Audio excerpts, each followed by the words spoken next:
Alrighty. So, Miss Wendy, I'm Sunflower, by the way.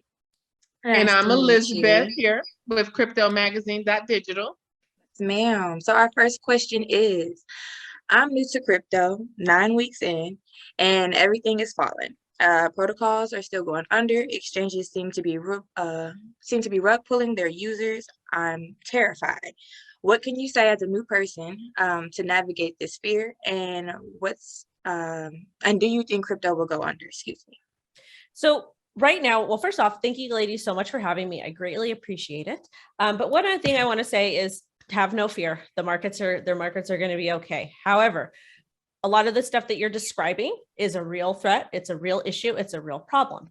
Unfortunately, we don't really have clarity from the SEC regarding a lot of these different altcoins, regarding investor protection laws. Okay. So we don't have a lot of that clarity. But one thing I will say, I feel very confident, and I also feel like Elizabeth feels confident as well that Bitcoin is not going anywhere. Okay. Cause she is a queen OG in the space. So we've got that. But one of the things that I would suggest is I would stay away from altcoins right now. I would stay away from altcoins. I would stay away from buying NFTs right now. I would just focus on Bitcoin. I would read the white paper. I make sure you understand what it means, understand the ethos, understand, the importance of being self-sovereign, et cetera. And if that makes sense for you and you're still interested in participating in the decentralized economy, then there are people that like to dollar cost average with Bitcoin. They like to set limit orders and buy Bitcoin. The exchanges that I would go to for those would probably be Coinbase, FTX, and Gemini, because I feel a little bit safer with them. But at the same time, also understanding not your keys, not your crypto. So if you don't actually own your Bitcoin or have it on a cold storage device, like a Ledger or a Trezor or an offline device, then there's still risks associated. But at the same time, it's a personal choice. So I can't dictate and tell you what you can and can't do. One of the things I would say is I would start paying attention to altcoins and to NFTs, just not necessarily aping in and buying now. And because I think that the value will go down a lot more. I also think that we will see a lot more projects go away, not because they're bad people, but because entrepreneurs don't always make it all the time. And what that simply means is paying attention and listening to different sources and taking that information that resonates with you and then making your own decisions and making your own choices based on that information after you did additional research yourself. Awesome. Well, just speaking in what's going on in the crypto market right now, the hot topics seem to be Terra Luna, Celsius, and Voyager right now. And they're not, for so good reason. So they're scaring away retail, of course, and institutions are still buying. But just like you said, Gemini, Finance, and some of the other exchanges are relatively more, not necessarily safe, but more solid right now. What would you say your outlook is for the Terra Luna, Celsius, and Voyager for the next 1 year, 3 year, 5 year outlooks? Okay, so Terra Luna, I don't like anything that they're doing over there. It's not like I have a moon bag of Terra Luna, and the reason why I do this is because it's literally worth nothing. So Terra Luna kind of started this whole crypto contagion debacle, and there are so many people that were using UST and using Anchor protocol for those high yields. But the thing is when you look at it, and this is my personal opinion, I don't think 20% is really actually that high, because we have protocols in crypto where they're giving 2,000, 1,000, 50, 100. So 20% is kind of conservative when we're talking about DeFi, we're talking about crypto. Okay. There was some problematic things with their stablecoin, like a Bitcoin backed stablecoin, and it wasn't super transparent. So I think that once those, like Terra Luna, I hope folks stay away. And it's hard for me to kind of talk about just because it was such a hectic, crazy thing. Mm-hmm. And once Terra Luna, I don't think Terra Luna is going to go away, because you see Do Kwon that's actually talking about the project. They went ahead and they successfully have Luna Classic now, which is super bizarre to me. I want to touch it with a 10-foot pole, but that's not my business. People can I think Celsius's liquidation price, I think right now is at 13,600. So don't quote me on that. They have a lot of work that they're going to need to do. I don't know what's going to happen with that. And then Voyager, I think is going to be okay because Sam from FTX and Alameda Research, I feel like he's going to bail them out. And I don't think that they're in a whole lot of trouble, but I don't know. So basically, in short, I think that we haven't found the Bitcoin bottom yet. I do think we will see probably $10,000 Bitcoin. Around as far as like a local bottom is, and like then we can move sideways, because you've seen the markets before, like they dump, they capitulate, and then they move sideways, and then they end up rebounding kind of around halvening.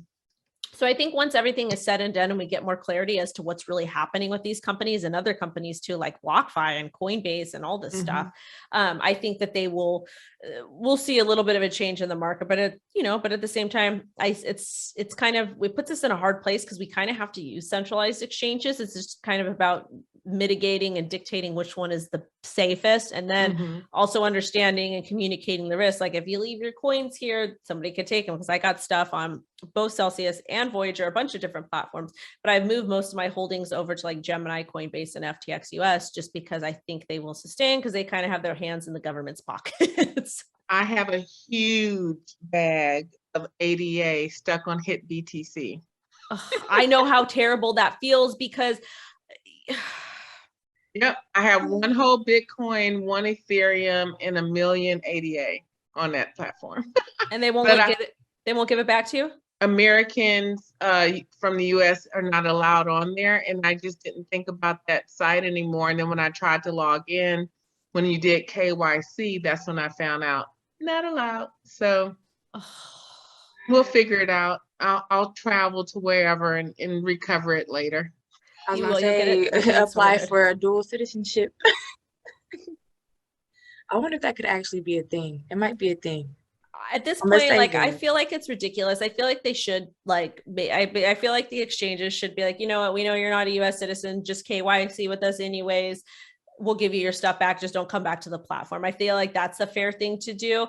And then the user can decide, do I really want to KYC for this amount, or, do I want to do this, that, or whatever? I mean, for the amount that you have, probably, but like I have like maybe like $10,000 on a couple different exchanges. I'm just like, you know what?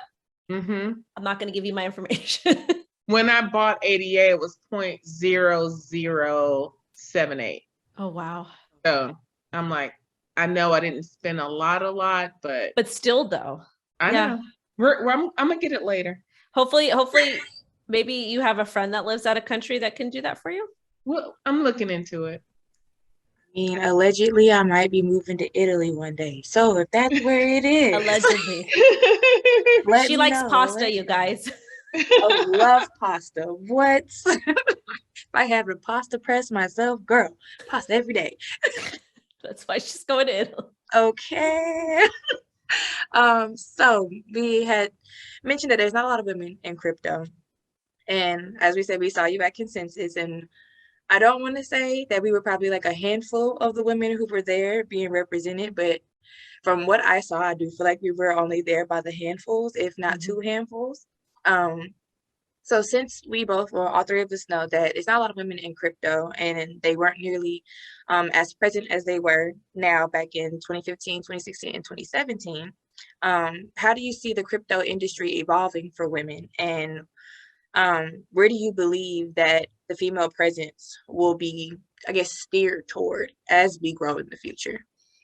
So we still don't have the amount of women attending a lot of these events, which, it's kind of a personal choice. It's a personal choice for somebody, because they're kind of boring, I feel like, at times. Like the after parties are fun because you actually get to talk and network with people. I will say that the NFT community is a lot more inclusive to people with all different cultures and backgrounds and whatever than the actual crypto community. The crypto community is more so like, it's different, just a lot more different in talks. At the NFT community, they legitimately want to talk to you. They want to hang out with you. They want to help you. They want to talk to you about their NFTs. They want to educate you.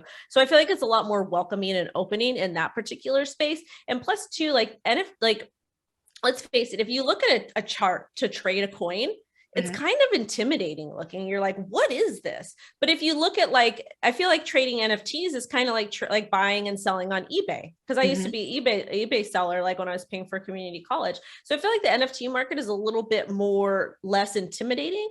So I think next cycle, we will see a lot more women and other different types of folks kind of jump into the space, but it's going to be through NFTs, not necessarily through crypto, even though an NFT is still a crypto, but it's more of a individualized crypto, if that makes sense.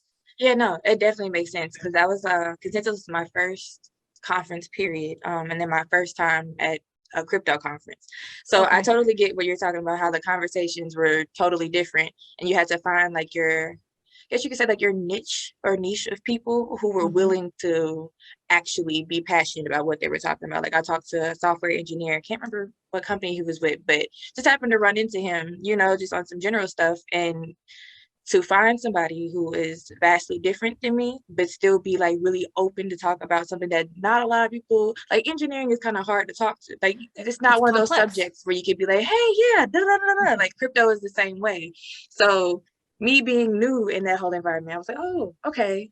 But it's go to an NFT event. It's a lot different vibe. I feel like the NFT people, they're more chill, they're more relaxed. They're going to want to come up to you, they're going to compliment you, talk to you, they just are like, it's just such a better environment. I feel it's like meeting a group of high school friends, I feel like. Yeah, it's just like everybody's super chill. Like everybody really wants you to they just want to talk to you about their art, or they just want to talk to you about like different cool stuff. I don't know. That's just my opinion. I still love the crypto community, but I'm not going to say they're not toxic. Just expanding on NFTs, a lot of people who are retail, because I always speak in terms of retail and institutional buyers, a lot of the retail world still thinks that NFTs are just JPEGs. They think that it's just pictures, glorified art. But NFTs are really contracts of ownership, and a picture or something is assigned to it. And Bored Ape Yacht Club did it well, the way they assigned it. They have a little controversy going on with them right there. But with NFTs, to further get retail people to understand really the purpose of NFTs, what do you think could be done in the space by influencers to help them really understand it's not just a picture? So I scream about that all the time on my channel because it's important for me. One of the things I will say is this NFT market, this bull run, and I know that you can probably add a lot more value here than I can because you've been in the space a lot longer than me. Like NFTs, we first really heard about them back in like 2017, 2018 with CryptoKitties, I think maybe with Counterparty, maybe like there was ideas for these other chains to utilize NFTs, but nobody was at that point yet. And then 2021, we saw 2020 saw this explosion of NFTs, which is awesome. So the thing is, right now we have all these 10,000 generative pieces, which are fantastic, great. But those kind of operate like altcoins do, like a low cap altcoin, in my opinion. So the actual underlying purpose, like you said, is ownership. Is actual ownership. So when I think about NFTs, like I had a friend that explained them to me in 2018, 2019. I was like, oh my God, like I got it. People don't understand that when we're talking about ownership, especially when you're looking at very predatory industries like the entertainment industry, maybe the real estate industry, like let's face it, there's some countries that you can own property there. And the way that their governments are set up are so weird. Like you might not be able to prove that you own that property. NFTs solve that problem. It's a certificate of ownership. With the entertainment industry, I'm just going to speak on behalf of musicians because it's a very predatory industry. Like a lot of the people that are very talented, they literally come from the bottom, and they're talented, they put their heart and their soul in their stuff, and that translates to their audience. Well, there's third party people that prey on them.